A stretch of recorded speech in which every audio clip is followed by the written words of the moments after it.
Hustisya ang hiling ng grupo ng Pamalakaya Pilipinas para sa 14 na biktima ng pagsalpok ng commercial vessel sa isang bangka sa Pangasinan.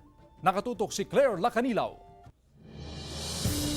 Personal na nakiramay ang grupo ng Pamalakaya o Pambansang Lakas ng Kilusang Mamamalakaya ng Pilipinas sa 14 na biktima sa pagsalpok ng commercial vessel sa isang bangka sa karagatang bahagi ng Infanta, Pangasinan. Nalulungkot sila sa sinapit ng mga biktima, lalo na sa 3 nasawi sa insidente. Hustisya ang kanilang sigaw upang mapanagot ang sinumang responsable sa aksidente. Hiling nila sa gobyerno ang agarang aksyon upang matulungan ang mga apektadong mangingisda.